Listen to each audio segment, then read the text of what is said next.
Good afternoon. This is Julia Carroll with my 2026 weight loss journey. Today it's still February 18th, Wednesday. It's about 6:30 in the evening, and I said I would update you on my ketone and blood sugar after having almost 60 grams of carbs yesterday. And I'll just tell you, my ketones were 1.2 and my blood sugar at about 8:30 this morning was 102 or 104, something like that. So I thought it was pretty decent. And I ate about an hour and a half ago, just about 5 o'clock. It's about 6:38 right now. So I just took my blood sugar and my ketones. My ketones were 1, so I'm still in ketosis, and my blood sugar was 90. So very respectable, very respectable. And I'm doing my walking right now just to, do my walking.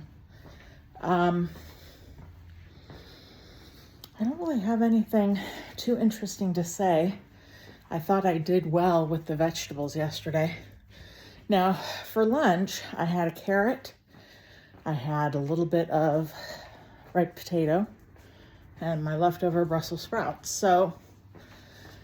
And what I made was one kind of smallish to medium, kind of a small red potato, one fairly large carrot, and only 4 Brussels sprouts that I cut up, cooked with a little butter and olive oil. And I only ate probably 1/3 of the mix, 1/4 of the mix. So not a lot. That's how I kind of need to eat vegetables. I did have 4 or 5 ounces of ground beef. I had something else, but I don't remember what it was right now. Oh, I had some sugar snap peas and tomatoes, cherry tomatoes. I don't want that stuff to go to waste. So I'm pleased with that. Far less vegetables and carbs today than yesterday. I did have peanut butter, but not as much. And my fasting is going to go back to 14 hours, 15 hours tomorrow morning. So I'm thinking that if I choose to eat carbs, it's going to be one of those things that I just can't do a lot of carbs multiple days in a row. It's kind of like if I choose to have carbs, have the carbs, but then maybe for 2 or 3 days, really nail down the fasting, really nail down higher protein, a little more fat the following days, and less carbs. So you still get your carb intake. You're just not doing it every single day. I think I'm sitting at about 30 carbs right now. Yesterday was like 60. And I think that is how I'll come at this. So even though I'll be growing my own fruits and vegetables, honestly, the vegetables I'm going to buy, hopefully, or grow, will be, I'll be able to store them quite a while. So that's what's happening on my whole food diet. I do find that when I eat the vegetables, I am able to eat a little more food. And it seems to go well with wanting to have 4, 5, 6 ounces of meat with a little of vegetables. It's helpful because I do use vegetables as a vehicle for butter and olive oil or ranch dressing. It's helpful. Now I have 3870 steps, but I did have to drive somewhere after work. So not all of those steps are legitimate, because for some reason when you wear, like what I'm wearing around my neck, if you drive, it counts it. So I have to knock off between 300 and 400 steps in order for it to be legitimate. And so that's kind of what I do to be as legitimate as I possibly can. Now you're probably wondering why I keep maneuvering oddly over here. I have to be careful how I step. I pulled out my snake's playpen to encourage her to come out, and she hasn't elected to do that yet.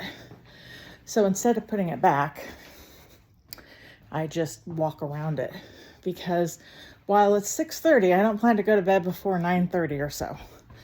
So she could choose to come out 7:30 or even 8, and I'll let her out into the playpen. So that's why I'm leaving in my living room.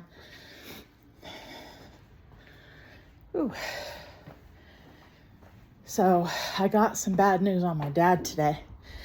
He got out of the emergency room and was released back to the nursing home he's at. And he's 92, almost 93, severe dementia, bedridden. So he's declining significantly. My brother and I have talked about it. But what you have to understand is my father's been a very strong, fairly mentally agile man. He's always been heavy set, so not always physically agile, but he was a strong, physically strong man.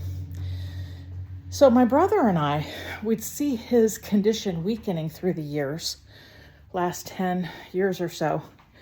And we always thought, oh my God, this is terrible. He's in terrible shape. But then doctors, nurses, hospice would say, oh no, he does really well for as old as he is. He does really well. So it's faked my brother and I out a number of times with, we think our dad's bad. Actual doctors and nurses who deal with elderly patients, geriatric patients, are like, oh no, he's okay. He's pretty good. Well, the doctor at the nursing home where my dad's at called me this morning. And this doctor has been treating my dad the whole time he's been there, since September. So he wanted to kind of gauge where my brother and I are. And I'll cut to the chase. The doctor's putting my dad on hospice again. Now, my dad was on hospice several years ago, was on there a year and a half, and they kicked him off because he was continuing to, he got a little better. So he was no longer eligible for hospice. But this doctor's like, oh no, his condition has definitely deteriorated. It's deteriorated just in the 5 or 6 months that he's been treating him. So he very definitely said his condition has definitely deteriorated. So he's making the referral for hospice. And my brother and I are kind of on the same page with the doctor that while we don't want to do anything to hasten death, we also don't want to go to huge, extraordinary measures to prevent death either. We're kind of gonna leave it up to hospice, what they decide. But it's pretty clear my dad's condition, well, my brother and I don't think he'll get off hospice this time. So I'm preparing myself for the eventual phone call that I'm going to get, probably in the middle of the night. I'm sorry, Miss Carol, we regret to inform you your father has just passed away. I'm anticipating getting that phone call. Now, I don't think it'll be in the next week or two. I think we're still several months out from that. But hospice is usually about 6 months. Something tells me I don't think it'll take 6 months. And honestly, there's a part of me that hope it doesn't take 6 months. Because the thing that I've noticed is even when he had dementia, he still recognized my brother and I. We would say, I love you. He'd respond, I know. And you could still connect with him. I personally noticed the last few times I visited him that the emotional connection is gone. It's not that he doesn't care. It's just he can't seem to access the emotional connection any longer. So while I say I love you, it doesn't really seem to register. And he's not giving anything back as though it's registering. So I say I love you, but it feels like it's falling on deaf ears. And he can't really read. His mind is stuck about 50 years ago. In fact, when I was visiting with my brother and my dad about a week and a half ago, he spent the whole time asking my brother about his elementary school friends, what they were up to. And he's thinking they're in like high school. Not that these are 50-year-old men. Just when they're graduating, what's happening with their family. So he remembers their names, but it's like you can't tell him about the current time. You can only talk to him in terms of, oh, they're graduating high school. They're, about to graduate high school. And that's all you can say because he doesn't understand 2026. One of my brother's friends works for the railroad. And where my dad would talk about something like that, there's nothing. It goes over his head. He just doesn't understand. So there's no talking about that. And every time I see him, he asks about his folks that have been dead. Oh, God. I'm 53. They've been dead for 33 years. So I just say, oh, they're fine. Nothing new. So he does ask about his sisters. But again, his mind is 50 years ago, 30 to 50 years ago. So he thinks they're young. He thinks he's young. The one person he's never talked about that I always found odd, he never mentions my mother. They were married 34, 35 years before she passed. Now, of course, she's been gone since 2002, February 9th, 2002. So what are we talking, 24 years? So he's never really mentioned her in the last 4 or 5. Certainly since the dementia started getting much worse, he's never mentioned her. Never asked about her. He always asked about his mother. Half of the time, he recognizes me, knows my name, Julia, but my grandmother's name, his mother's name was Julia. So sometimes I don't think he gets that I'm his daughter. I think he thinks of me as a sister. He always recognizes my brother, but he never had brothers. He only had sisters. So that's why I get confused for a sister. Plus, I look kind of like that side of the family, heavy set. So I could see him looking at me and thinking his sisters. But he's getting worse. It is what it is. He's 92. He has professed faith in Christ in years past.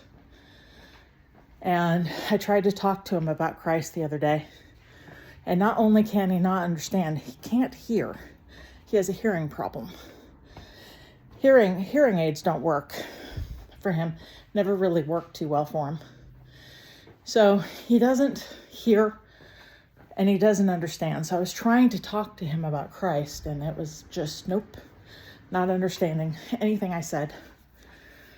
So that's when I just have to pray to Jesus not to forget my dad, but to remember him now as his life is waning.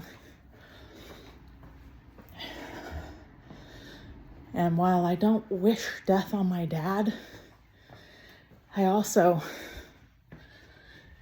this has been a long, hard road.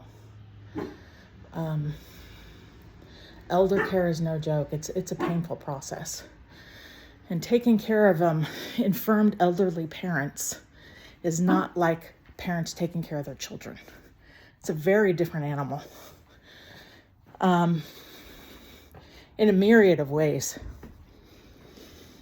that you don't think about.